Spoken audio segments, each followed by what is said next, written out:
Well, mowing the lawn isn't just a point of pride for some homeowners, it's also the law. Under the city's neighborhood livability bylaw, homeowners must keep their grass trimmed. But some homeowners aren't just responsible for their grass, they're also responsible to take care of the grass on the adjacent boulevard.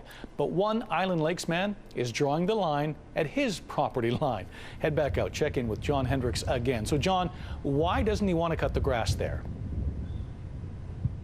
Well, Gord, Richard Hikeway says he wouldn't have any problem cutting this grass here if it was on his property. But since it isn't, he says that it's unfair for the city to make him do extra work.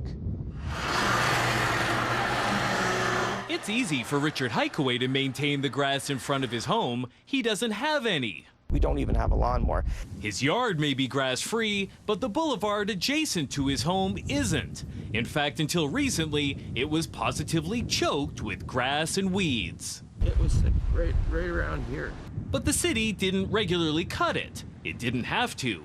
Under the neighborhood livability bylaw, it's up to homeowners like Hikeway to mow the boulevard grass next to their properties, provided it isn't on a major thoroughfare.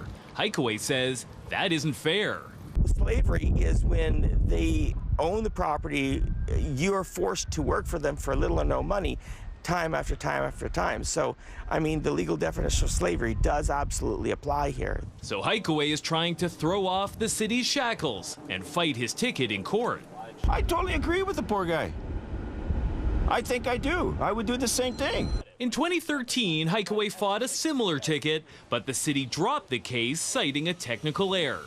Hikeway hopes this time it goes forward so he can win outright.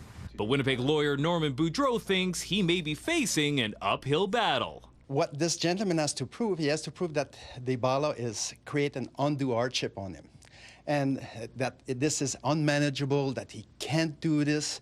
I don't think the court is going to buy that. Neighbor Trish Patterson certainly doesn't. I get someone to do my lawn and grass too. I think he can do that too. But for Richard Hikeway, it's a matter of principle. It's not my property. I'll keep fighting it. I'll keep going back to court time and time again until the city realizes that they can't treat people that way. Now, no one from the city would appear on camera to discuss the specifics of Hikeway's complaint. They tell us that no one is available to speak on matters before the courts. However, in a statement sent to CTV News, a spokesperson writes, most people who cut their lawns also cut the boulevard. Only occasionally does the city come across property owners who do cut grass on their property but leave the boulevard uncut. Now, John, it may seem like a unique case, but I know it isn't, because we know that, of course, there are other homeowners who have refused to cut the grass, or at least the boulevard on the grass. Do we know how many? No, we don't know the exact number of people who specifically refuse to cut the boulevard grass. The city says it does not track the numbers exactly that way. However, they do keep track of people who are being charged for failing to cut their vegetation, which also would include, of course, boulevard grass. We're told that in 2014, 16 people were charged. 2015, 9 people. In 2016, there were 7. And this year, up until July 21st, 3 people have been charged. All right. Thanks a lot, John.